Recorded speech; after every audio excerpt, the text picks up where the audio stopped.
He's going to lead the institute. Oh, you know, I think I knew that, but I forgot. Yeah, I mean, To the Institute. yeah. Inauguration of our spring season. This is our first fellows lecture of the spring. I have a few announcements. The next fellows lecture will be February 22nd, a Monday, and that will be Cynthia Blair from African American Studies and History. And she'll be talking on what sex got to do with it, Jackie Mom's Mabley, desire, and the ethics of biography. And then on March 9th and 10th, we'll have our visiting fellow this year, who is going to be Jill Lepore, who's a professor of history at Harvard and also a writer for The New Yorker. She's going to give a lecture on the secret history of Wonder Woman, and she'll also be doing a seminar. We'll be sending out the topic for that fairly soon. And on March 11th, we're going to have a special program, War and Peace in Colombia, a historical perspective, featuring Lena Brito and Forrest Hilton, both from Northwestern. And this is the beginning of a kind of longer-term project that we're beginning to plan on imagining peace in the 21st century. And you'll be hearing more about that soon. There are many other events. Our working groups are very active, so there's a website for lectures of all sorts. I also want to mention that the Humanities Without Walls consortium grant has been renewed for 2 more years, and this is a project funded by the Mellon Foundation, of which UIC is a part. There's a new theme. The theme for the next round of competitions is the work of the humanities in a changing climate.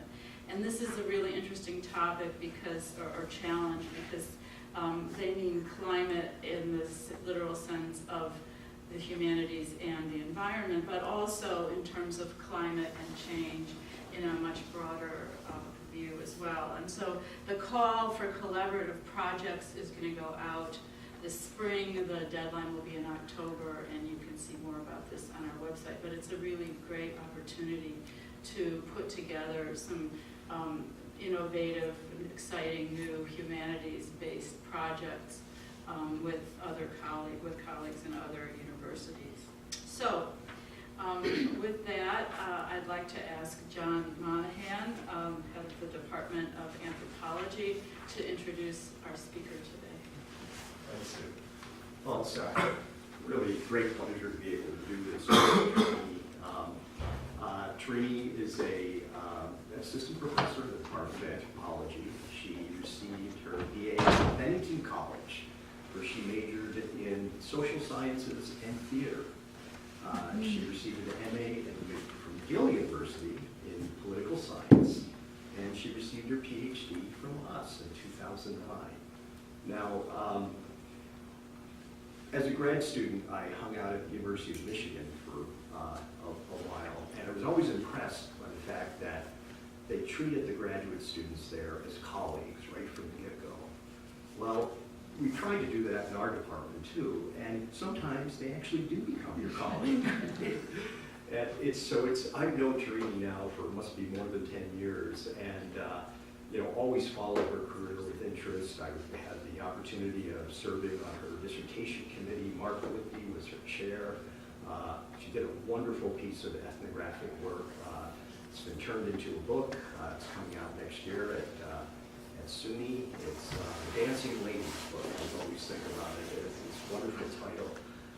But what Trini did was she did this incredible piece of ethnographic investigation looking at a social movement that was deeply conservative, almost reactionary. And in anthropology, people certainly look at social movements, but because of our own inclinations, we usually don't focus on conservative social movements. So I work in Mexico, and when the Zapatistas started going, they actually had to halt the anthropologists from coming to Chiapas. So many people wanted to come and look at what was going on there. And then, so for Trini to sort of look at a conservative movement and focus on women's roles, it's really an interesting book. women were crucial to political mobilization in this movement. Women are key practitioners of violence in this movement. And so, you know, we should all look for that in 2016 when it comes out. This is a kind of a hallmark of Tarini's career because she brings her ethnographic toolkit into spaces that anthropologists really haven't gone in before. And so, and that's true of this current project.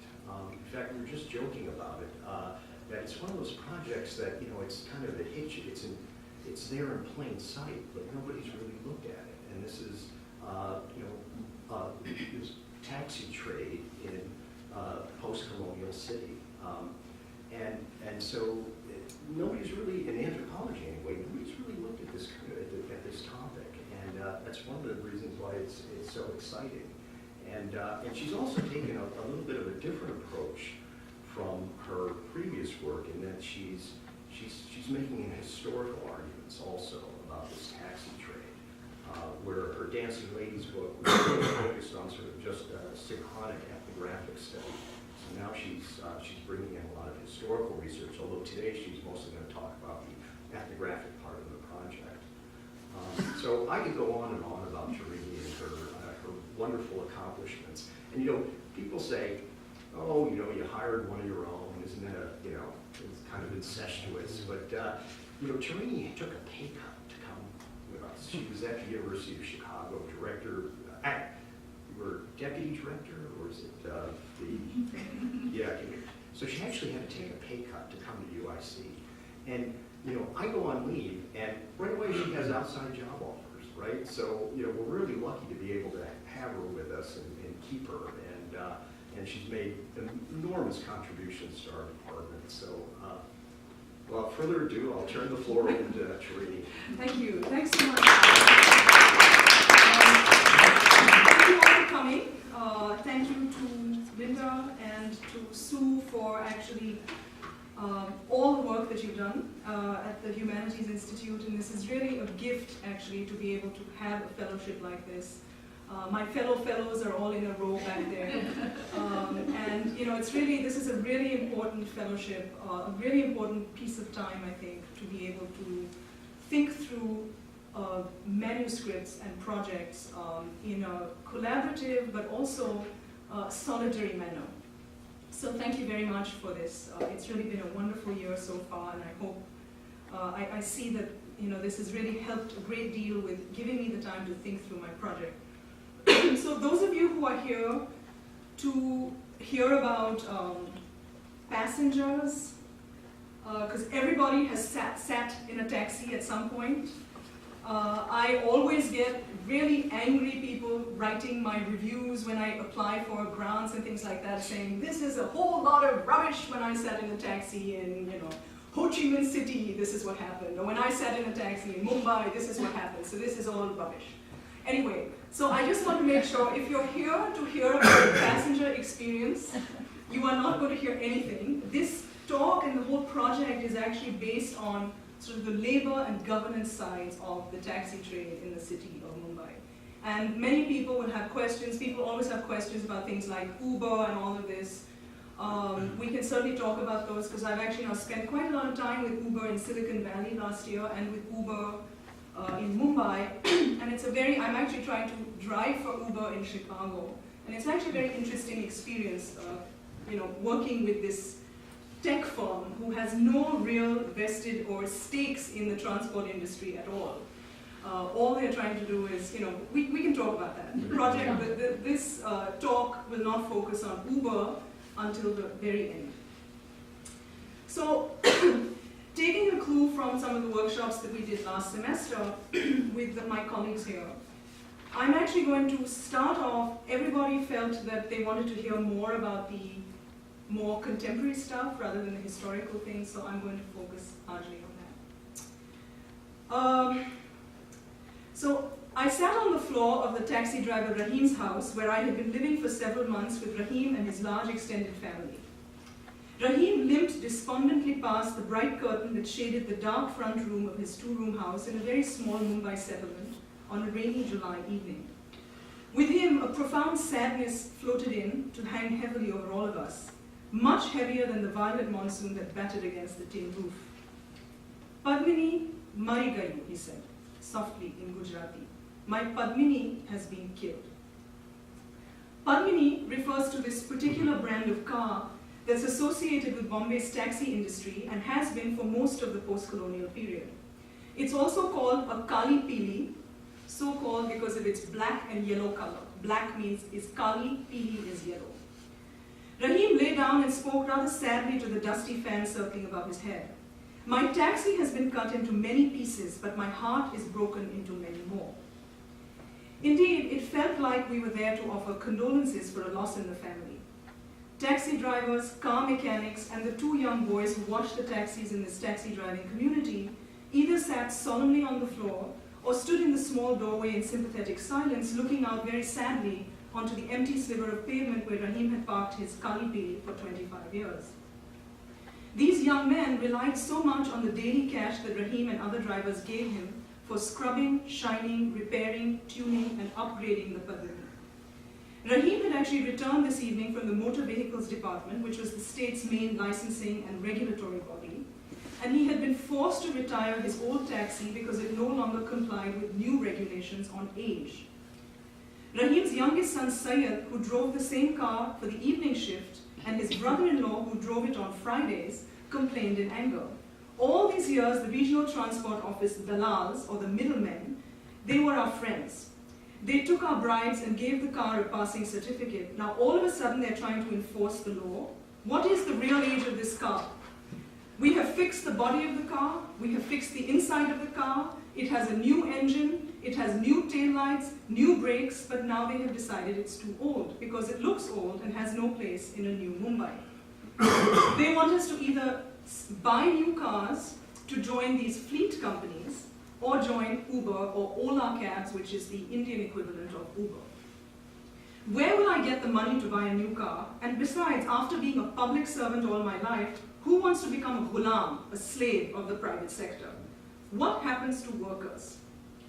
In order to ensure that Rahim's old vehicle was never to be the beneficiary of any more upgrades or repair that had marked its life, 3 low-level employees of the state government violently yanked the doors off the car before a small crane came down to crumple its roof. I actually watched a lot of these sort of murders of cars, as they were called. My family are the original taxi drivers. These are hereditary taxi drivers in this city. And now only what they think is modern can be on the road. So there is no place for my car or for me in this new modern Bombay. So now Rahim and Syed and Bilal actually draw this very important arc between the modern history of a particular mode of urban transport, the laboring history of those who drive, move, fix it, and the dynamics of urbanization in much of the global south. And this is something actually very important for me here, as I'm an urban anthropologist, and I think what's called urbanization today is simply not a standardized process. And what constitutes the urban cannot be measured even by the United Nations and people who are trying to measure urbanization. In fact, urbanization processes are informed by these variable shifting goals and definitions. And the process does not simply involve population transfers. It's actually, or rural development or growth of cities. It's actually accompanied, and always has been actually, by large-scale demolition, destruction of people, things, and livelihoods. So the urban is no longer just about populations. It's actually about all of these other state and other kinds of practices which have shaped cities in very, sometimes productive, but sometimes very debilitating kinds of ways. So I use the taxi trade and taxi labor as the site through which to understand these shifting aims and ideologies that seem to direct urbanization, particularly in the area of urban transport. And the situation of hereditary taxi drivers like Rahim in this constantly changing city is actually central to my broader book project, which is about how to situate Bombay's taxi drivers, and particularly the labor of driving, first within a history of urbanization, which includes all these other things, not just growth of cities, and second, within the shift in the relationship relationships between the work of motoring and globalizing capital. So Rahim actually comes from a community of drivers known as Chilia. He's been driving out Padmini for almost 35 years. His father and grandfather had also driven these taxis for almost 5 decades before they returned to their native village near Palanpur, which is in the neighboring state of Gujarat, where they thought they could die auspiciously in their small ancestral home. His great-grandfather was the very first to migrate to Bombay as a teenager. He followed his maternal uncles to colonial Bombay in the early 20th century to drive a horse-drawn hackney or ghari, which was pretty much the same as the cars, the carriages that were driven in London at the time. So I've actually been tracing a lot of the import and export of these carriages, and it's actually very interesting history. It's closely connected to particular communities. This is actually a Chilia driver in this photograph, distinguished by they wear very specific kinds of Palanpuri topis, which are from the region that they come from. And this long hereditary association of Chilia with Bombay's taxi trade has led to a sense that they are the city's original taxi man. So throughout the 20th and early 21st centuries, Chilia drivers adapted to regulatory, economic, political, and technological shifts in the taxi trade. And given that they've continued in the trade for almost 100 years, all of the networks of work and labor that surround their trade become these very useful sites to look at intersections between political and cultural shifts in the city and the changing conditions of transport workers over time. So the broader project is actually an anthropological history and an ethnography of drivers and a vast number of other people involved in the automobile trade from the late 19th century to the present. So each of the chapters of the book manuscript actually move between, and I'm going to do that here too, it moves between archives, institutions, and lived experience. And I'm interested in illuminating these relationships between those who drive for a living as part of the city's public transport and the political, domestic, and what I'm calling intimate workspaces that are created around them over time. So I've been ethnographically located in this community of Chilia drivers since about 2010. And I seem to enter at the height of the debates over the future of the taxi trade. And drivers like Rahim were facing these intersecting forms of destruction of their taxis, of labor structures in their trade, and with this, the networks of dependence and reciprocity that have made up this sort of social economy of the taxi trade. This is what they actually call webs. And so the webs are sort of an interesting way in which to look at circuits. I think that circuits and circulation seem to be primary social science, the most fundamental social science concepts in many ways. And they function in many different ways. And I think I'm using this concept of the web, which is really what the people that I work with think of as this connection between people and things. So over the course of tracing the futures of the taxi trade through the lives of this particular community, and all of the transport-related labor, like mechanics, so I've been doing ethnographic work with mechanics in this community, smugglers of spare parts, transport brokers, and many union organizers. I began to engage with the histories of this community through various different ways, and I found that the history of the Chilia and many other hereditary transport workers, particularly in the taxi trade, and their place within an urban history and urban present of Bombay are very closely intertwined with political and technological shifts in the city. So the book really takes this, for lack of a better term, a genealogical approach to the historiography of Bombay's taxi transport. And I do this by looking historically at contested meanings of taxi transport, but always as part of a politics that's rooted in present-day practices and problems. So, the broader book project actually looks at these 4 different periods which were important for the labor of the taxi trade. The first one was actually when the taxi trade was first formed, passenger transport first came about in Bombay through Victoria carriages. The second period is when motorized taxis first came to the roads in Bombay. This was also when tremendous numbers of transport unions and associations for labor representing transport labor were formed. Then there's the early post-colonial period, which is when the taxi industry ended up buttressing the nationalizing automobile industry in India. And then the late 1980s to the present, when the previously planned protected Indian economy liberalized And for purposes of this paper, I'm actually going to focus on one particular taxi modernization project, which is based on where the Mumbai taxi trade is now being modeled along the lines of Singapore. And so I'm actually going to focus a lot on the work that I've been doing in both Mumbai and Singapore, and I've been traveling back and forth between these two cities, largely with union organizers from the Bombay Taxi Union, to look at how this so-called model travels and what happens to it along the way. So until recently, and this is sort of, this piece of the work is, I think, chapter 5 of a 6-chapter book. The last chapter will be, I don't know yet, on Uber. Lauren, I'm counting on you. Okay, until recently in South Asia in particular, questions of urban transport, urban politics, and urban labor were studied largely as empirically and analytically distinct. And though a lot of people now remind us that using the organized sector and proletarian labor as yardsticks for modern labor experiences, or as the site at which to look at how capitalism actually inflects urbanization, has very limited analytical value actually outside the West. And this project actually proceeds from this reminder that to examine the experience of labor outside the factory, to look at work in the sphere of what I'm calling circulation, rather than in the sphere of production. And both historical and ethnographic scholarship that I have found really recognizes that transport workers are absolutely integral to urban mobility. They really occupy a very strange place in the city because unlike other workers, they're always in contact with people and always in contact with the city. This gives them the capacity to stop and slow down circulation and to influence public opinion, to literally block important arteries, and to produce conflict in urban space.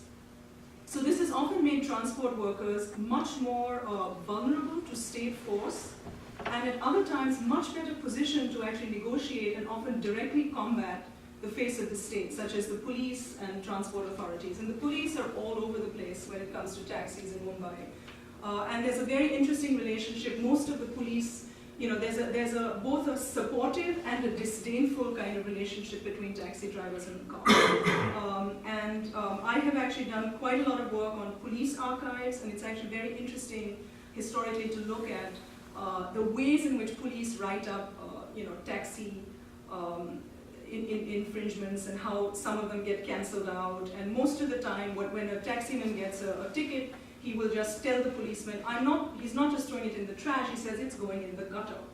So there is this sort of very interesting relationship between, but it is also, don't get me wrong, it's also a relationship of immense amounts of negotiation and bribery. And that's, I have a whole chapter on bribes, on street bribes, which we can talk about later. But, okay, so now I'm going to actually move to illustrate how the Chinya are actually negotiating contemporary changes to the taxi trade, particularly what is being called taxi modernization, where Mumbai's taxi trade is to be modernized using the city of Singapore as a model. So British colonial Bombay was the very first Indian city to actually incorporate large-scale taxi services into its urban transport system in the late 19th century. It was also the first Indian city to move to a motorized trade in the early 20th century, at around the same time that motorized taxis came to Europe. They actually imported cars from France and England to drive as taxis into India, and then later, of course, from the US. Until the late 1980s, India's economy was a protected one, where the Indian state gained its legitimacy as a Soviet-style socialist state. So this led the Indian state to actually follow a strategy of public sector planned development. And in the taxi trade from the early 1950s onwards, the state actually got rid of transport speculators and people, large companies that own taxi cabs, and they started what's called an owner-driver scheme, where the taxi drivers were encouraged to own their own cars, their own permits, and drive for themselves. This is actually a structure that continues to be in place. In the early 1960s, Premier Automobiles of Bombay was the first Indian manufacturer to produce its iconic model of car that later came to be known as the Premier Padmini. This was actually, the precursor was something produced by Fiat, which was partnered with Premier Automobiles. And then finally, this of course became the Padmini. And the taxi trade, that these cooperative societies that came about around the same time, that incentivized drivers to buy these cars, made it such that soon all taxis in Bombay were actually Premier Padminis, driven by owner-operators. The taxi trade became absolutely vital in buttressing industrialization, particularly automobile production in a newly independent India. By the mid-1980s, the Indian state, of course, began dismantling its supposedly planned more socialist regime, and they moved to a more capital-friendly form of government. In 1991, India formally adopted economic reforms known as liberalization. What happened then is that the Soviet Union's collapse actually, and the collapse of the idea of planning in cities, led urban Indian elites to search for alternative models of urban development. At this point, cities like Mumbai became laboratories for urban experiments that were undergirded by the belief that modern cities are the engines of a global economy, and that they must be planned according to the needs of those who are most connected to the knowledge and consumption economy. Urban models have been particularly potent to this form of thinking. For cities in India, these models have always now been drawn from commercial centers in Asia. And in the case of the taxi industry in particular, since the mid-2000s, Singapore has become the key model.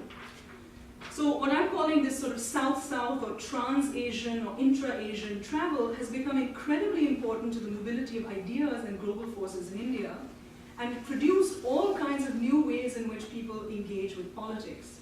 And it's produced what has been called this idea of a mobile urbanism. So all of these shifts in the trade have been shaped by a very large number of social actors, but I'm here going to examine just particular, the wide range of actors. Now I will say Singapore and Mumbai are very different. So the caveat here is this is not a comparative study. Obviously, Singapore is a city-state with a single-party government. Mumbai is a commercial capital in a larger national space with multi-party electoral democracy. But if we just stop there, we know all that we know. I'm much more interested, and I think John, you mentioned, I was working on, my previous project was on politics. But I'm very interested in actually looking at what happens to politics when these kinds of things, why do these differences actually end up making a difference with political engagements on the ground? So in 2006, Mumbai's transport authorities began what they call the Taxi Modernization Project, built on this vague idea of something that was called the Singapore model. Mostly, it was aimed at abolishing the self-employed taxi trade in favor of corporately owned fleets. Now, in light of Mumbai's historically fragmented urban governance, coupled with various aspirations of urban elites to make Mumbai world-class, the Singapore model of corporately owned fleets with GPS to regulate movement of cars and drivers across the city was particularly alluring. The travel of this model mobilized conflicting and shifting interests of a broad coalition of people: city planners, consultants, car manufacturers, investors in transport and infrastructure, middle-class citizens, business elite, and transport authorities, to name just a few. And these became tied to broader calls to modernize other infrastructures in the city. Now, in 2010, Mr. J, who's a pretty prominent official in the Mumbai Taximen's Union, had returned from a trip to Singapore. And this was the time, I had actually traveled with him at this point. And he came back and he was talking to a bunch of people in the union office.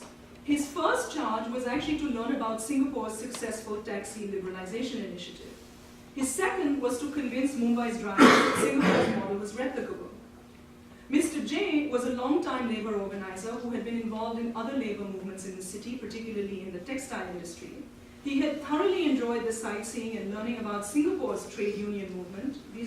Singapore is a very strong, what is called the National Trade Union Congress. And Mr. J took all these funky pictures. These are actually taken by him. However, the job of envisioning Mumbai taxis Singapore style was particularly vexing. This was not just because of what the Singapore model meant for material changes to Mumbai's taxi trade.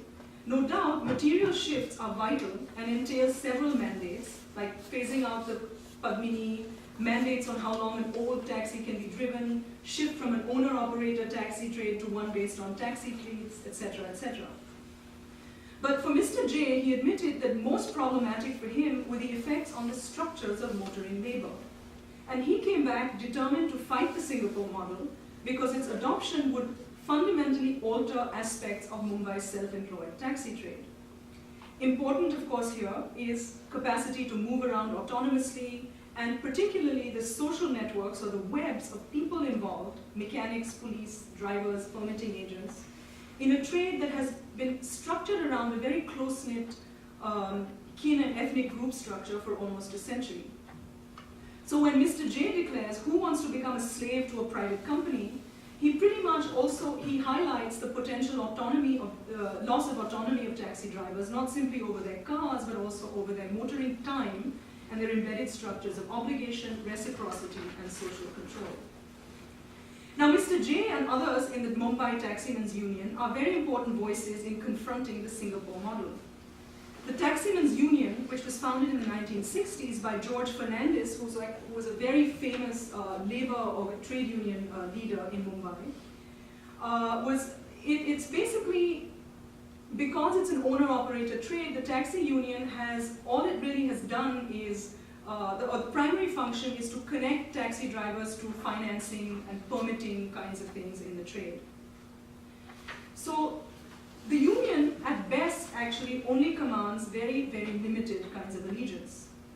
Many current leaders like Mr. J were involved in these other labor movements, and they use this kind of experience with other labor organizations to act as self-appointed liaisons with state authorities, media, and the consultants when they travel, the consultants who come from Singapore. However, while leaders like Mr. J are visible stakeholders because they are more conversant in English and more easily able to travel to Singapore than the drivers they represent, they are by no means the singular voice of dissent, nor the sole representatives of the taxi trade. And this is where it gets very messy in a place like Mumbai. There are several other taxi associations and ad hoc societies that actually support drivers. There is the Bombay Taximen's Association, which was founded in the late 1920s, which was when labor movements in the taxi trade and strikes, the strategy of taxi strikes first began in Mumbai.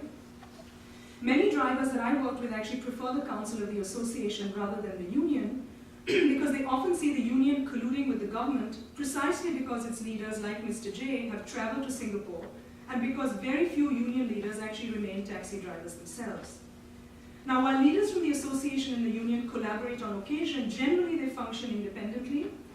And further, over the last few years, when I started this project, I thought, I'm looking at this particular community of taxi drivers, but it turns out that the taxi trade was going through enormous amounts of upheaval. And so what happened is that over these last few years, there have been all kinds of new players that have come into the game. And largely, it's created a lot of opportunities for competing political parties in the city to tap into the frustration of transport workers. So there is now proliferation of units calling themselves taxi unions in the city. Most of these are not really registered unions, but they're simply wings of a political party. And they're almost always led by sons or grandsons or nephews of very major politicians. And these are the ways in which new political parties tend to tap into new electorates.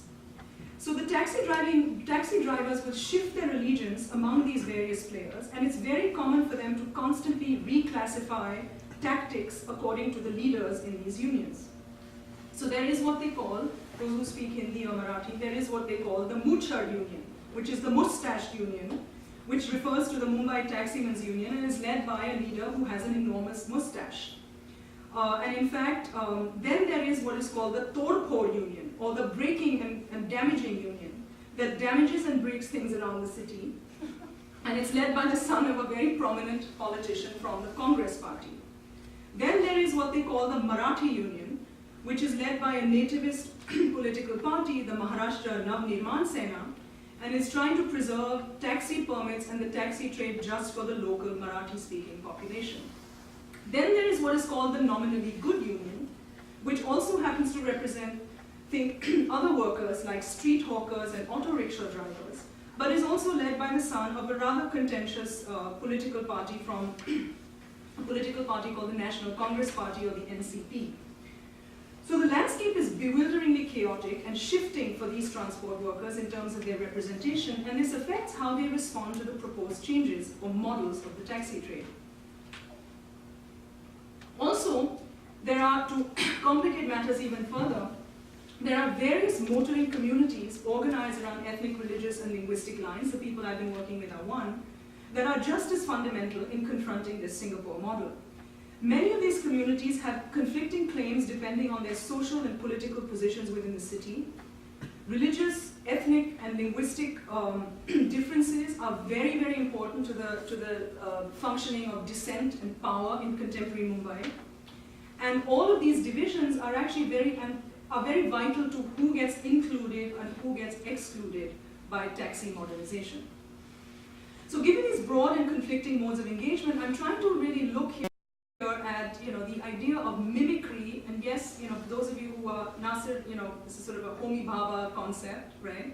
Is that mimicry and this modeling are really ambivalent and incomplete projects, and they become ways in which to mobilize new kinds of political and electoral and other kinds of relationships, but they also fundamentally affect livelihoods, and we'll talk about that a little bit more. So neither the dominant stakeholders who reify urban modeling, nor those who counter and reshape the model from below, nor even the model itself are actually coherent registers of urban practice. Instead, they are constantly produced and remade through what I'm calling frictions, which are, it draws from cultural geography and other anthropologists. And I'm actually suggesting that these frictions or these immobilities have to be taken seriously in any study of transport or mobile practices. And transport is a very good example because it's always inflected with a politics of some kind. And I think there's a tendency to see the history of transport and technology that's associated with it as productive of a very singular kind of economic modernity that erases all existing social, political, and technological affiliations. In fact, I found as I dig into the deeper histories of the taxi trade that in this particular system of transport, motorization, labor mobilization, etc., have always had to adapt and struggle with rather than simply erase existing relationships. So let's move to Singapore. The taxi modernization model has gained particular traction precisely because of the considerable effort that has gone into packaging it as a mobile Asian model. Yet, the notion that Singapore is a model for urban development for other Asian cities is really peculiar, because Singapore's particular brand of urbanism is really exceptional, actually, for Asia. While the political and economic context of this model is rooted in Singapore's very particular capitalist state, the appearances of order, seemingly uninhibited consumption, and disciplined state and urban subjects, this seems to be very appealing across many Asian cities. And this is, this is Singapore. Bob, this is for you for, celebrity architects. This is the Marina Bay, building, iconic building in Singapore. What urbanists in Singapore say is that, when you're sick of the Singapore skyline, come back in 6 months, it will have changed. Right? So this is very important, and I think you're seeing this across many parts of Asia. So these kinds of iconic kinds of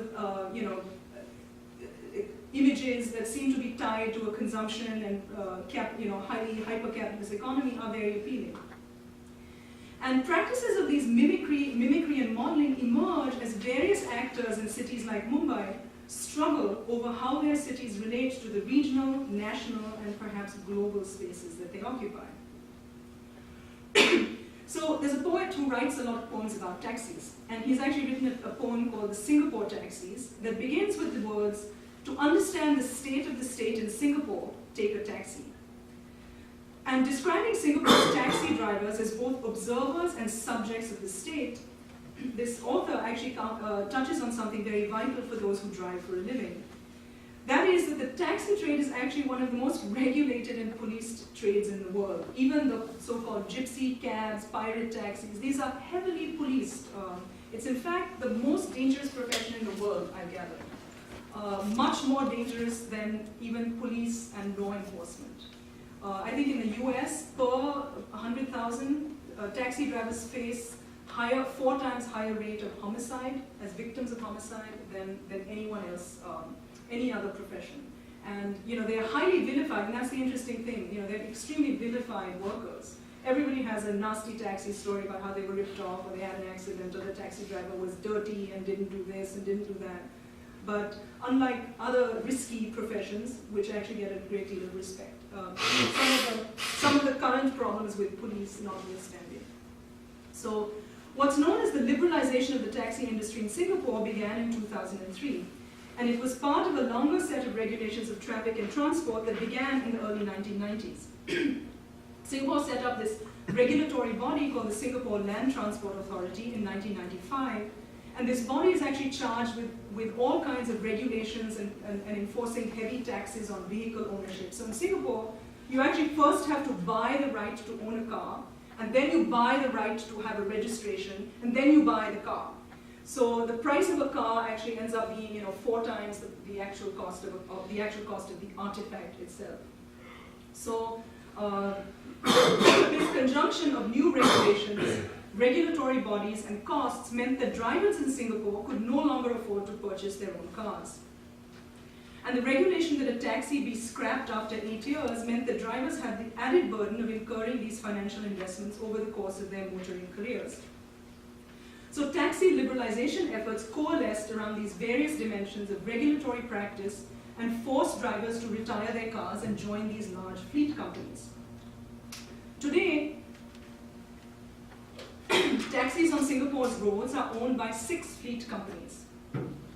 With the exception of so these are some of the Singapore taxis, with the exception of about 300 yellow top cabs, very similar to the Kali Pilis at Mumbai, and this was what all taxis in Singapore looked like prior to 2003.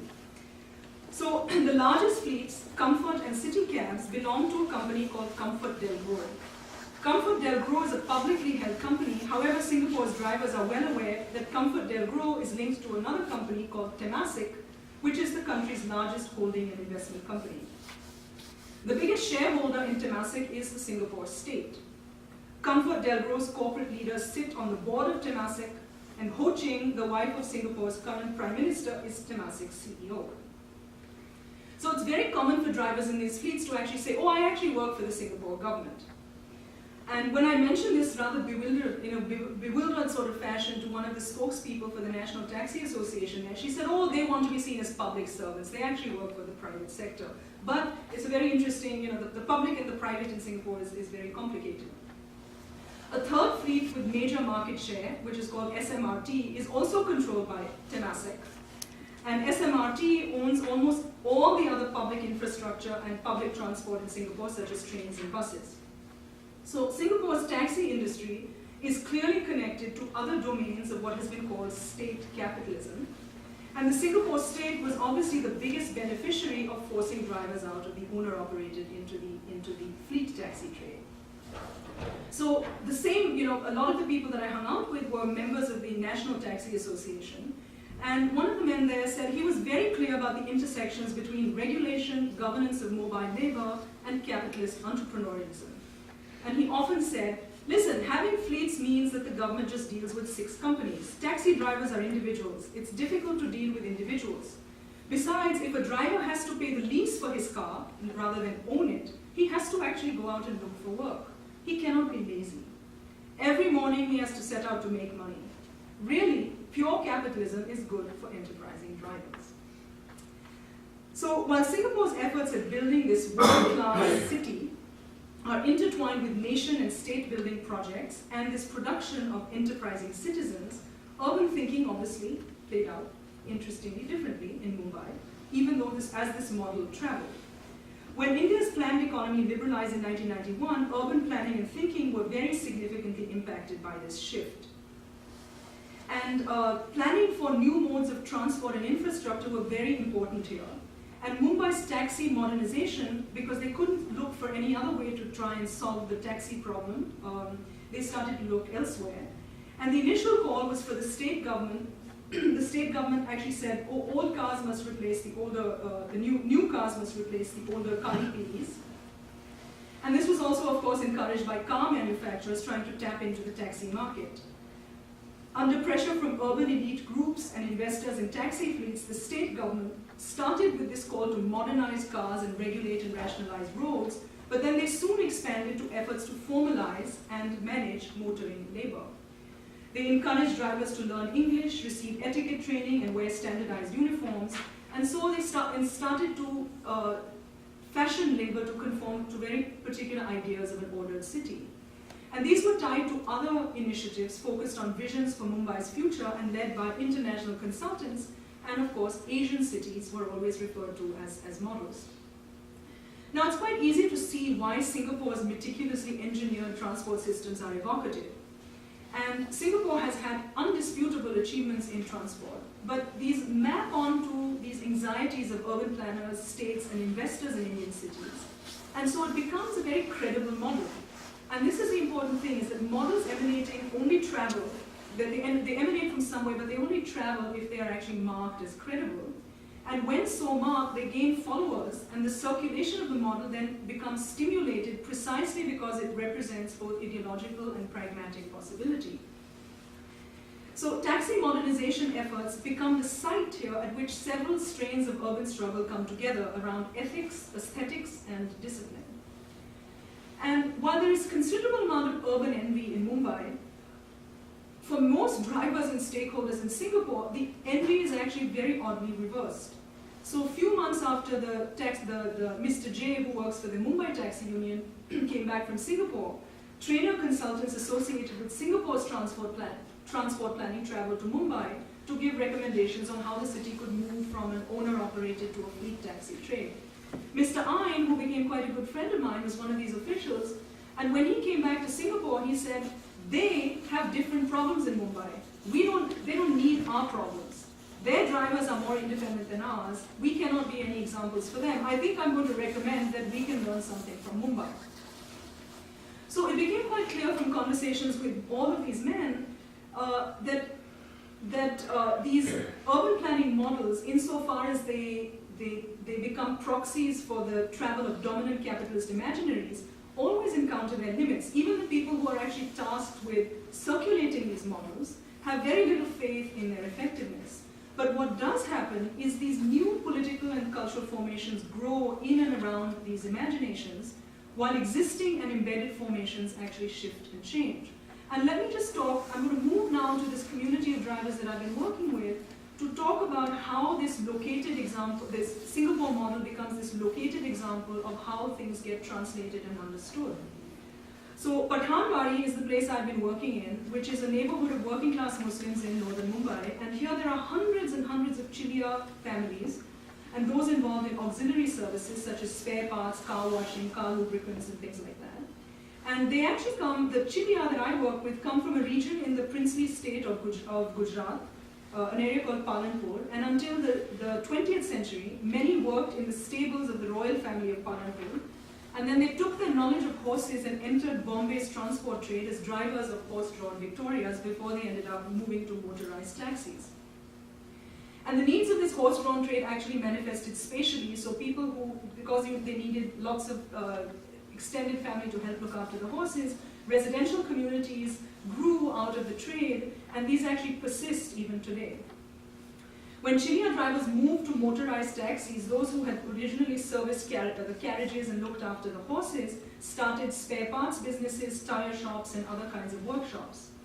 And when the premier Padmini plant closed down, spare parts became very difficult to procure, and then repair moved from the factory into small neighborhood garages. This provided a lot of employment for local Chilia mechanics who refurbished and upgraded older cars. And it expanded all kinds of possibilities for creative technological entrepreneurs to procure spare parts from other machines and refurbish them. So therefore, despite all the expanding regulation, there was this expansion of circuits that held the trade together and actually strengthened the trade. And as urban geographers have actually pointed this out, that everyday practices of repair, maintenance, and upgrade, what in India is known as jugaad, are very fundamental to the rhythms of urban life. But they are almost completely ignored as examples of urban innovation or urban progress.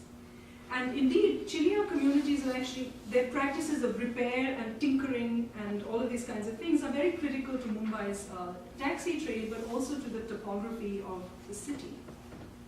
So I actually worked in a community that's made up of about 30 or 40 families, all of them whom are involved in the taxi trade. And as many as 6 families live off one Kali Pili car. Chilia are actually observant Muslims, Sunni Muslims, and they adhere very strictly to Islamic rules against riba or interest. And so most large capital expenditures like purchase of cars are always collective investments that rely on contributions from the extended family rather than on mainstream avenues of credit. And this is one of the key reasons that the Chilia actually protest the mandate for new cars. And in many ways I found that this goes against the grain of a lot of the studies of the automobile that have come out of of the West, that assumes that the car always produces an individuated motoring subject that rebels against communal norms and things like that. But in this case, the car actually becomes the pivot around which the social web gets spun. And in an urban environment where a driver's livelihood, labor, and well-being are always tied to the demands of someone else, police, roads, passengers, this very strong circuit of dependence provides a very unique kind of temporal control over the trade, but it also produces a very important form of social control within the community. So most Chilia and Pathanwadi actually own their own taxis and their taxi permits. So these are a lot of these are the families that I lived with. Those who are leasee drivers only lease from other Chilia, and they refer to their leaser by kinship terms such as brother, paternal uncle, brother-in-law. And this use of kinship and fictive kinship ensures that drivers remain within the social structures of labor in the trade. And this is actually very complicated for some of the drivers. And they are not able to actually exit the Kali Pili trade or to purchase a new car without consent from everybody else. And drivers often admit that if they were to leave the trade, it would be akin to a family betrayal. So while it's difficult for Chilia drivers to exit the web without the support of other Chilia, but it's also very difficult for any other communities in this region, in this area, to enter the trade. So while these sort of social circuits undergird the trade's resilience, they also constrain the mobility of individual drivers. Rafi, who was a younger driver in Pathanwadi, has always reflected to me on this collective decision-making. He said, if Chilia drivers give up Kali Pilis, then we have to have a meeting. We have to negotiate and get details on the fleet company that we will support. We will not do this alone, we have to do this together. I don't know if that is what they do in Singapore, but that is how we will do it here. And I will say that as ethnic communities negotiate and decide which fleet company to join, that actually has a very big impact on the labor structures of the company that they join as well. So the ways in which negotiations take place at this neighborhood sort of kinship, kin group level has much broader impacts. So when I returned to Pathanwadi just about last year, most recently, the talk was that Ismail, a veteran driver, and he's actually in this photograph, had bought a new car. When Ismail left on purpose to go to his village, so he didn't have to handle the gossip, everybody else speculated on how he had raised the money. What kind of loan had he taken? Had he gone against Islamic rules to do so, etc., etc. But when he came back, Ismail actually said that he had managed to get an interest-free Islamic loan from a cooperative bank near his village. And he had actually then, after which he expanded in many ways the opportunities for many of the other drivers and produced new circuits that hold the trade together, which is circuits between capital in the village and borrowers in the city. Ismail actually felt very strongly that ownership allows him control over his time, something that driving a fleet taxi would not.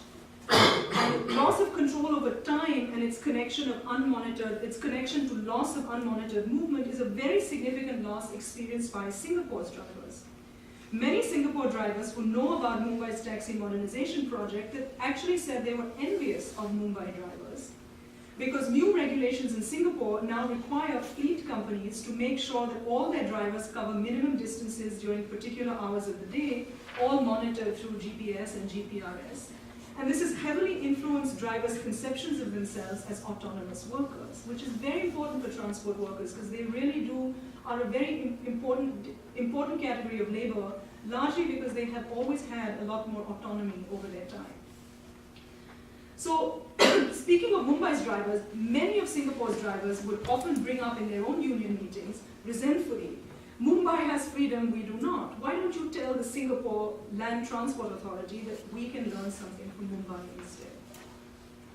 So, while I've discussed how the Chilia trade produces these circuits that keep it together, there's also been a lot of new journeys of the Singapore model. This is a Mumbai fleet taxi, by the way. And this is also, there are many other constituents that have shaped this trade.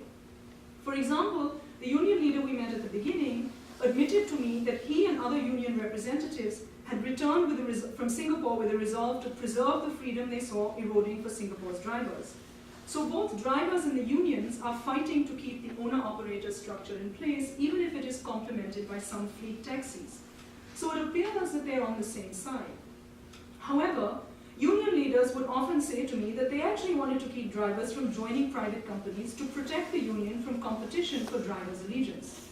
As I pointed to earlier, the union is really not considered an ally by all drivers. And in fact, if the Mumbai taxi industry shifts to a private fleet-like model entirely like Singapore, then even the limited allegiance that the drivers give the union would then shift to individual unions in private companies, all of which are dominated by political parties. So in Mumbai, each union and association has a different political party that's associated with its union. Gold Cabs, which was the very first fleet company to enter the market, this is actually not them, sorry, I don't have a picture of them. Gold Cabs doesn't exist anymore because they began this very controversial decline in 2010 because they did not comply with the political demands of the political party that dominated their union. Meru Cabs, which was the one we just saw, is one of the two largest fleets and is controlled by labor wings of the nativist parties, Shiv Sena and Maharashtra Navnirman Sena. And these are anti-migrant and very anti-Muslim, making it difficult for drivers from outside the state of Maharashtra or for Muslims like the Chilia to actually work for them without harassment. Leaders of the Taximen's Union proudly say that they themselves do not pander to political parties, though it's pretty clear that they offer support strategically and most often to the party in power at the state level. At the moment in Maharashtra, the party in power is called Indian People's Party, or the BJP. While the union makes a very good case that it protects the drivers from harassment by political parties, drivers do not ignore the fact that the self-employed structure enables the union to actually hold on to its own power. So during union meetings, I observed that the union works very hard to convince drivers to take loans to purchase new cars, and they're always trying to help drivers to get new, largely because they're trying to produce their own circuits to keep the model at bay. Now, several major fleets have actually been unable to tackle what they also refer to as the problem of drivers, because the way in which the politics works is that even fleet companies have to negotiate with drivers in order to get their permits, because the government has had a moratorium on permits, taxi permits since 1997. TabCab is the newest entrant into the trade, and they are actually exceptional. It's the only company that has been able to actually get permits straight from the state rather than through negotiations with drivers. The holding company for TabCab is also a heavy infrastructure investor called SMS Infrastructure. And in 2012, the government somehow announced that there was going to be an issue of 4,000 permits to any single investor who could come forward and buy them all at once. SMS Infrastructure was apparently the only company that was in a financial position to come forward. However, throughout my fieldwork, I heard the rumor that TabCab was largely favorably positioned only because one of Mumbai's most powerful underworld dons or bosses is a sleeping partner in the business. So the truth surely lies somewhere in between the fiscal and political machinations of power that tie these actors and practices together in what could be thought of as an urban assemblage. Now, despite TabCab's success in procuring permits, it still needs knowledgeable and reliable drivers. It's learned quite a lot of lessons from its competitors' failures, and has been quick to embed its driver recruitment strategy within existing configurations of motoring labor. Their TabCab is heavily going after Chilia drivers. Anand Mane, and the reason is this, Anand Mane is in charge of recruitment for TabCab. He has a graduate degree in fleet management, and he's aware that Singapore is the model on which he must build his fleet. He has studied fleets in Singapore, though he has never traveled there, and he regularly meets with consultants who travel from Singapore to Bombay, but he does not see Singapore as an appropriate model. He observes, drivers don't believe in anyone. They don't trust anyone other than the people they know, people in their network. So if we want to be successful on the real market, it is important to tap into the social market that the drivers already have. Because then they feel like they're driving with their family, even if they're driving our cars. We have our own model in Mumbai. Why look anywhere else? So this is one example, of course, of how the Singapore model meets its limit, but at the same time, what has happened is that it inspires a language of modeling that now emanates from within. And Mani actually says, I'm trying to make a Mumbai model. This is actually the TabCab office, and that's interesting because the TabCab model also, this is when you come to apply for a job at TabCab, this is what you see, and it says above there in Devanagari, perfect Sathi. TabCab actually calls all its drivers Sathis or partners, which is actually exactly what Uber then ended up taking on when they came into India. And this is the perfect Sathi, the perfect taxi driver. And then there's a whole lot of things and it's interesting because it has moved now very close to what the Singaporeans have tried to do, which is entirely focused on embodied kinds of discipline. So you cannot have, please comb your hair well, brush your, do not have dirty nails, polish your shoes. So it's all focused on embodied practices of the driver. So in conclusion, what has happened? By 2016, almost 9 or 10 years after they were to be absorbed into corporate-owned fleets to mimic what happened to Singapore drivers, Chilia and most other drivers still drive on their own terms. Now, since 2011, there are all these platform-based taxi services that have come into play. Uber is one of them. Ola, this is Uber. Apparently, if you want to, really swagger, you should, and can't afford a BMW, you should get an Uber and hang out outside the gateway of India. But by 2006, almost 9 or 10 years after they were to be absorbed into corporate-owned fleets to mimic what happened to drivers in Singapore, Chilia and most other hereditary drivers actually still drive on their own terms. Even investors in fleets openly now express cynicism with the model.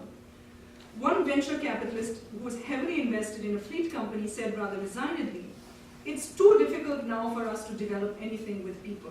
I think the Singapore model is entirely unrealistic now. We're going to have to look somewhere else." So the smartphone application-based Uber taxis and others could be seen as another competing model that is traveled by aggressive marketing and corporate expansion from Silicon Valley to cities in Asia. India is actually the city outside the US. I think India is the city in which Uber has the largest operations in the largest number of cities. But it is by no means an easy ride for them. They are competing with all kinds of Indian companies that are doing very much the same thing. In India, the running of private cars as taxis, which is Uber's business model, is against the law. So Uber has had to shift its model to entice both fleet drivers and independent permit-holding and car-owning drivers to get on board.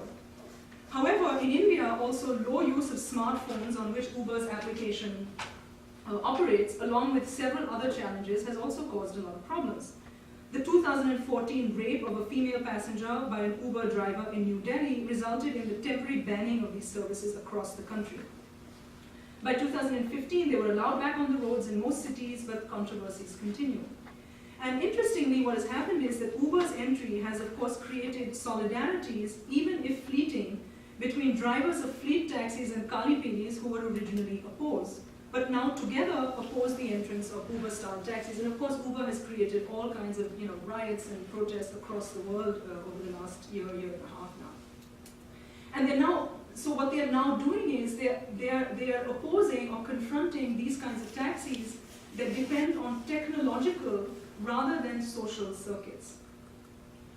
And so all of these kinds of contests produced through taxi modernization in Mumbai illuminate in many ways what South Asian urbanists suggest are the limits of this dominant urban thinking, and in fact the obstinacy of political, social, and material structures of life in urban India. So it's really not about a resistance versus dominance kind of thing, it's really more of a question of obstinacy. And I think many have illustrated in cases of housing, slum redevelopment, and real estate procurement, how networks of the poor subvert mega projects and strengthen alternative forms of political power. And while this very rich work on resilience and subversion in India focuses on land and associated infrastructures, here I think it's sort of interesting to look at how this works through the lens of mobile labor and the work of motoring. And modernization in South Asian cities, or urbanization in South Asian cities, if you might call it that, is often driven by the political and material strategies of those who elite projects often seek to make irrelevant. But at the same time, entrenched networks of materially inscribed caste and community-inflected strategies operate as processes of social control and exclusion. So there is,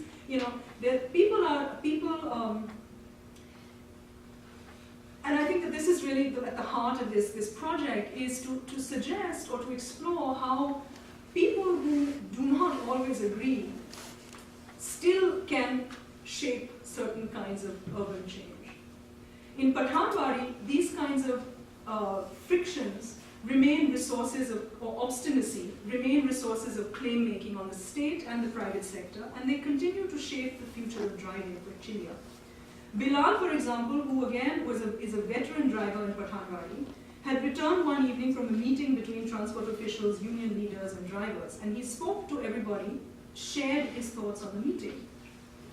He says, once we were desirable, but like a man who's tired of his wife, who wants another, younger, fresher one, the government is now tired of us. They want taxis that are new and more beautiful. They want Mumbai to be like Singapore. Mumbai is the wife and Singapore is the mistress. The man can desire the mistress, but he can never have her completely. So why don't we just let our government go after the mistress for a little bit? He will soon wake up to learn that the wife is the one he has. Until he realizes that, we cannot let him into the arms of the mistress completely. That is why Chilia will not drive for fleet taxis, at least not yet. So what we hear from Bilal in this explication of relationships between model and model city through this very gendered prism of vexed conjugal relationships suggests that these sort of imaginaries also take on very intimate kinds of meaning, but continue to be rife with frictions, anxieties, and some form of irony. As Bilal implies, why consent when there is always the possibility that the lure of the mistress will fade? And this is really the way in which the project sort of tries to move from the intimate to the institutional, to look at how these operate together in this context over urban labor. So I will stop there. Thank you so much.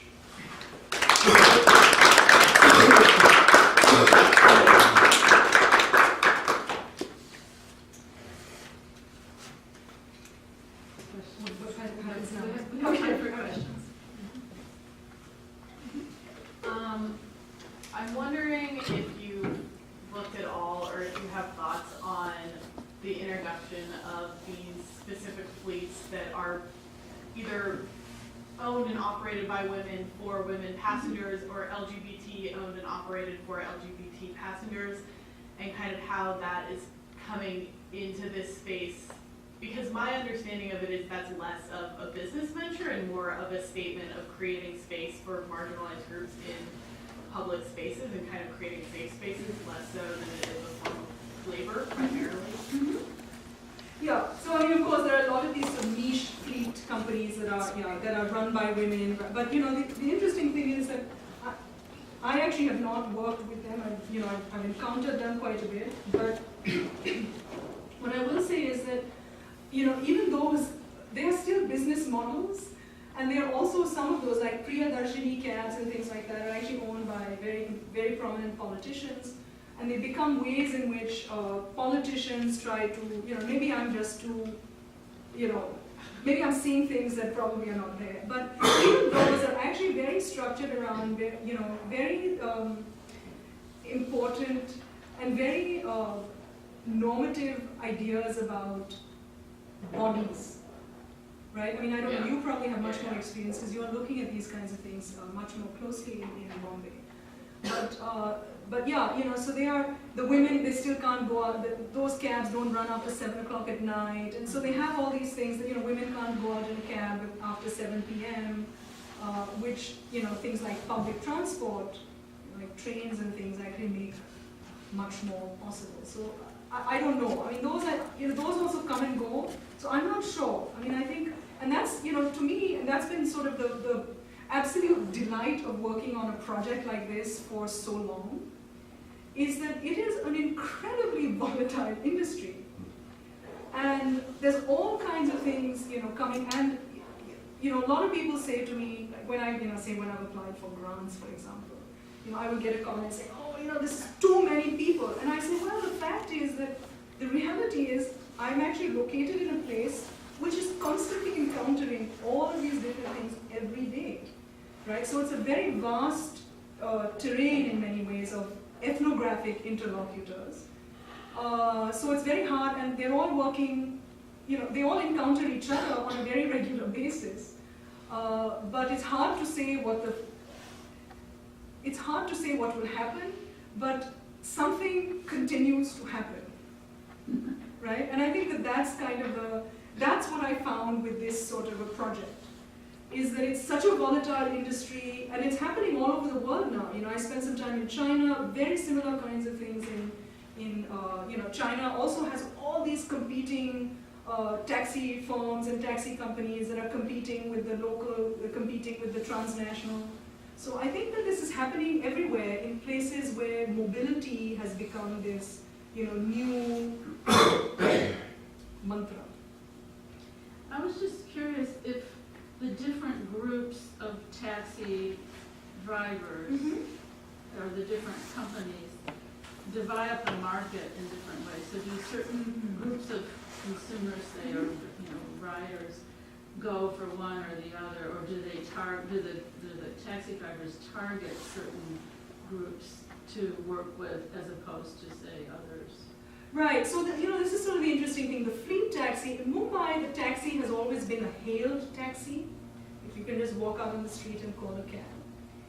But the fleet taxis are structured around, you cannot be hailed on the street. So there is a segmentation in the market, and this is actually not new. Looking at the archives, taxis have there's always in Mumbai, since the early 20th century, there's always been this debate between the state and taxis on what counts as a first-class taxi, what counts as a second-class taxi, who's allowed to take what, and it's always associated with, whether you were rich or poor or British or native and those kinds of things. And what's happened with the fleet taxis is because they're no longer hailed taxis and because they're these new cars, they no longer function as part of the public, but these were, the Kali Pili taxis were part of the public transport infrastructure. If you're a mason who doesn't own a car, which most of them don't, obviously, you jump in a Kali Pili with your stuff and you don't care, and he takes you for a very cheap price wherever you need to go. Whereas the fleet taxi is very much more connected to this idea that of removing chaos from urban space and creating a place where everyone can have an experience of some kind, right? I mean, so I think that's sort of the segment. Most of the Kali Pili drivers, the fleet taxis tend to appeal or are much better resources for recent migrants into the city. So if you're talking about the drivers, people like the Chilia and other communities that have been driving for a long time and have their own permits don't really need the fleets. Because the new migrants into the city don't have permits, so this is a good trade to sort of go into and things like that. Whereas people who have been more entrenched in the trade are able to resist. So that's what, it's very complicated because it really depends on your social position, your migratory position, how long you've lived in the city. And of course, the other thing is there's an ethnic or religious linguistic component to this. The idea that that people make claims based on religious and ethnic affiliation is important. The Chilia are by no means the only community that have been driving taxis in the city for a long time. In fact, there are another very big community are people who have been transporters in Garhwal, which is in northern India, and they come down and start driving, have been driving taxis in Mumbai for a long time. A lot of other Muslims from Uttar Pradesh, which is a northern state, also have also come back. So the issue is not so much that these are the only communities. The issue is really that people make, that these are trades that have ethnic and linguistic and regional and communal claims are made on the city in the name of work, right? Which is quite different from sort of the classical Marxist Indian labor, South Asian labor scholars have claimed quite interestingly, quite differently from the West, that in fact these kinds of affiliations are very much part of the process of proletarianization instead of separate from them. Or worker identities, let's put it that way, not proletariat, but certainly labor subjectivities. These kinds of identities are very important to production of modern labor subjectivities in ways that they may not have been in the West. But I think even Western labor scholars are now obviously stepping back on that. So I don't know, is Leon here, still here? No, he's gone. Yeah, Sylvia. Yeah, I was wondering if you could say something about the issues of, the motivation, the interests involved in wanting to bring about these changes. You said at some point you referred to, the problems, they're addressing the problems of it, but you didn't really say what they perceive to be the problems, and who is it behind this whole movement? Right, okay. Who has the problem? Who has the problem? Right, okay. So the problem is part of a much larger, so it's a very broad coalition of people who have created the problem. And I will say, so it is largely, transport planners, government officials, a lot of them are middle-class citizens groups. In fact, middle-class citizens groups have become very fundamental in calling for this sort of change in the taxi industry because they claim that the taxis are polluting and sort of this what's been called this bourgeois kind of environmentalism, where your cities now become modern only if they are if they are not seen as polluting. And so a lot of this actually did start in 1992, right after the Rio Earth Summit, when pollution became a very important narrative in building and creating modern cities. And you see that now in India and China, every day, I don't know, there's a, what is the pollution in Beijing today? What is the pollution in Delhi today? And I think these have become ways in which, so there isn't one group, but a lot of it was actually led, a lot of these ideas about trying to manage the chaos, the pollution, the dirt, all of these kinds of things, came from middle-class citizens groups, but also from the government who could not simply manage, could no longer manage their cities. And so, because Mumbai, of all the cities in India, has a very, very fragmented kind of governance system, so it's almost impossible to actually, any heavy infrastructure, modernization of any infrastructure is very complicated. So taxi cabs have become this way of, sort of dumping something new onto the roads quickly, so everything looks new.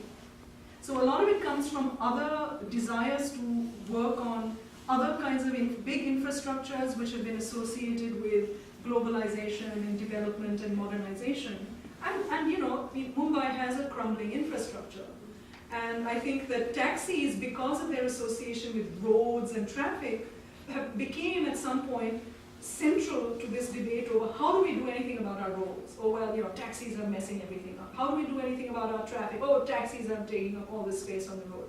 Which to some extent, last time I was in India, there was a taxi strike. And in fact, it creates immense amounts of space on the roads when taxis are on the roads, right? But it brings the city to a standstill. It really and truly does. Because they're very important, what are called IPTs, intermediate public transport. And most of the strike was against Ola cabs, where, taxi drivers, and that's sort of the unfortunate thing. What has happened is, of course, the victims of a lot of the violent protests become other taxi drivers who are driving for these other companies. So it's kind of this way of sort of labor being pitted against itself, because in many cases, these are also, these are people trying to make a living Unlike, Uber drivers here, which might not be, they're not necessarily people who actually rely on this for a living. But in Mumbai, they do. Hey, so I had two questions, but I'll ask the one that's more important, I guess. It's a point of clarification. You said that you said that in America there's this individualized vision of the automobile, I right? didn't say America. Right, in the West or whatever it is. Yeah. There is an individualized vision of the automobile, and that's interesting. But then there are these communities that you're talking about in Mumbai that see it as something other than individualized. I think that was your point. But then you also use this language, and they also use this language of autonomy, it seems. So I'm trying to figure out what exactly autonomy means Right. here. Right. Because it seems to me that, my time in Mumbai in the summer of last year, when I was taking some of these cabs and speaking with some of these guys, and also speaking with like the Ola cabs and the Ubers, they use the language of autonomy. Even the rickshaw drivers do. And they use it in an individualistic sense. Right. So, Yeah, that's actually a really interesting question. So actually, if you look at, transport, if you look at sort of histories of transport workers, whether it's taxi drivers or, rickshaw drivers, in many contexts, the idea of autonomy is a very important, it's a labor identity of being autonomous workers, and a lot of it is actually, I think, control over time. yeah. And I think there is a certain kind of temporality involved in this. So I think in my case, I would say, because I think that's an interesting thing to think about. But I think that when they talk about, my understanding of when they think about themselves as autonomous, it's really more, it's sort of autonomy as a labor resource, whereas the automobile is communally constructs, so they're not necessarily mutually exclusive. Yeah. I think in the ways in which these communities experience their lives. Does that make sense? But I think that's a really interesting thing for me to think about. To really, yeah. And then, sorry, please. No, go ahead. Yeah, do you want to follow up? No, please. Okay. Yeah, no, I thought this was a very rich talk and very complicated subject that you approached very subtly. I had two questions about it. One, obviously, it's a jumble of interests and factions, as you suggest, and even different overlapping sovereignties in the city. There's one logical model that you present, or that's being presented, which is the Singapore model. It's not clear to me from the talk where the model, who's actually pushed the model and how they pushed it. Is this the city authority, big employers, who and how they push it, especially since you suggest that the authority is not singular to begin with over the city.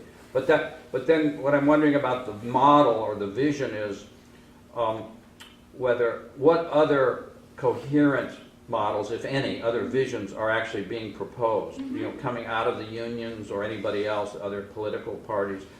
Is there any other competing coherent vision? For example, you didn't mention, I don't think, whether Mumbai has a metro system. I was just in Delhi, and they're trying to move more and more to the traffic through the metro. And that's you could say, is an alternate coherent vision of how. But then the second related question, other than this vision and who's presenting the vision, has to do with the unions, the role of the unions, because if you think about unions in general, they usually, from my understanding, are either involved in contract negotiations with an employer, or they're particularly involved in certainly in India, the case, they would be involved with the state, given the hyper-regulated regulations going back to Nehru, the Industrial Disputes Act, which govern all kinds of aspects of enterprises that have a certain number of employees, which these early taxi groups do not have. They're not really enterprises of more than 30 people or whatever. So Right. so what is the role of these unions in that context? Since there's no big employers until you get a fleet to negotiate with on the one hand, and I don't know what government laws particularly they would be dealing with. Yeah, so the union is actually, and that's actually really important because I have a whole chapter on these, the Mumbai Taximen's Union, which is sort of the most prominent union. So they, so the leaders of the union have always, because this is the sort of small enterprises, the drivers work for themselves. The union has really acted, a lot of the union leaders actually worked in the industrial, they were also part of, leaders of labor unions in the industrial sector. In fact, the Taximen's Union, I think I mentioned, was actually founded by George Fernandez, who was, very big trade union leader in the textile industry in Mumbai, and of course went on to have, many other roles in Indian politics. And George Fernandez, so I've actually managed to get access to George Fernandez. He has these sort of transcriptions of interviews that he did with, some of the other junior union leaders. And it's interesting because I think that it's very much about, having the transport workers be part of the broader labor movement and help them sort of navigate permitting and things like that, so navigate the state in many ways, rather than necessarily negotiating on their behalf. So what has happened now is, of course, things like the regulatory context, union leaders are the ones who go to the transport authorities and sit there all day, and they're, incredibly dedicated men, they're all men. And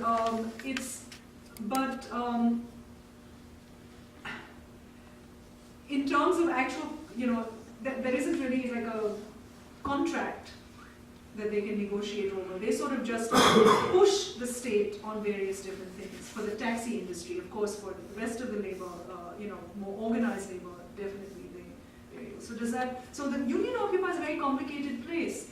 And as I said, now all of a sudden, many of these unions are constantly competing with each other. And drivers keep shifting their allegiance, and the unions, now the Mumbai Taximen's Union is led largely, by Mangalorean Catholics. So most of the taxi drivers who come from other parts of India don't trust them. So they will then try and push other unions that are connected to political parties that claim to represent them to go to the government. So I've actually sat in with the transport authorities, in meetings with the transport authorities, and about 7 different unions, and all of them have different kinds of demands. So that it's incoherent, it's unbelievably incoherent, and I'm still having a hard time trying to get my hands around this, because the Chilia who I work with don't work with the union, the Taximen's Union much at all. They go to the meetings every once in a while, but they don't really trust them because they think that they're anti-Muslim. So religious and ethnic divisions play a very big part in how effective the union can be, or how effective workers think the union can be on their behalf. The latest union that has now come up is now trying to represent migrants from Uttar Pradesh, because these are these migrants from there. Most of them actually are now working in the auto rickshaw industry, which is even more precarious than the taxi trade. And they claim that workers from Uttar Pradesh are highly vilified in Mumbai. So they are now represented. So it's complicated. I'm actually still trying to work through some of that mess. And any advice would be helpful. One more question. We've got maybe 2. Yeah. Mark? Toward the end, you made a distinction between resistance and obstinacy. What's the difference? I'm curious. Yeah. So I think in this case, that what happens is not necessarily fundamentally opposed to sort of more dominant practices. It will be something else that draws on existing structures, but is something new. And I think that's what I see happening. So what I think the taxi industry as it stands is probably going to is shifting, and it has over the 6 or 7 years that I've been doing this work. But it doesn't look anything like what it did, and it doesn't look anything like what was imagined. It's something quite different. So that's what I mean. So there's certain things that are, there's, I think that's not a satisfactory response.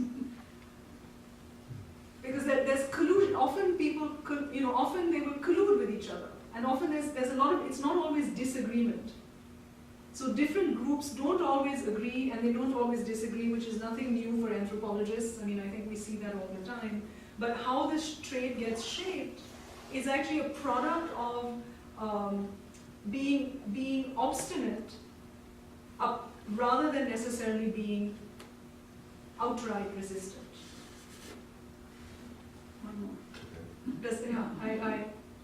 But okay. But one more I'm going to question. regret having made that distinction. So, Trini, I mean, in the absence of a state like Singapore, do social engineering programs ever work in the way that they're sort of laid out? Can you ever actually implement things?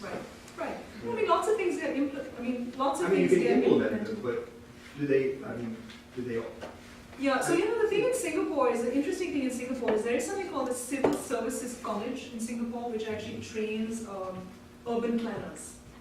And they have now created what is called the Civil Services College International, which is entirely structured around creating models to send elsewhere. And that's, it's a project of people who want to slosh capital around, right? I mean, it's very seductive to say, oh, let's just change this, who's going to invest, so cities have become this kind of investment thing, right? And investment by people who have, as I said, no stakes in the existing structures or existing, they're simply throwing around money. And, but the question of whether anything gets implemented, plenty of things get implemented. I mean, the taxi industry is being... Yeah, they get implemented. I'm just saying, they never, you need a really big stake. Right. You need the Soviet Union or Singapore for these things to happen. But the thing is, it doesn't even work in Singapore. That's the thing. That's the whole, that even in Singapore, it is being kind of debated, and it's not been completely, it's not been accepted, and there are all kinds of ways in which people, will mess with their GPS in Singapore, and so there are those kinds of things. So my argument here is that, while there is this sort of imaginary of modeling, urban models becomes a very sexy way to think about how we're going to build our next smart city or whatever. I don't even know what that means, right? Again, what is a smart city? If it's inhumane, how smart it is doesn't really matter, right? So yeah, I think that's the whole point, is that there are these kinds of, imaginaries that actually come out of places that you might normally think of as resistant to these kinds of things. But, they travel around and they get contested. So I'm thinking of these models more as a locus of politics rather than an actual model at all. It doesn't matter. The model doesn't matter as much as the politics that it mobilizes. And I think that that's really where the book is actually going. So Well, I don't have any plans for it. People will ask me, what will the taxi industry? I say, I have no idea. I don't know. I think we should implement a reception and thank Tarini for her talk today.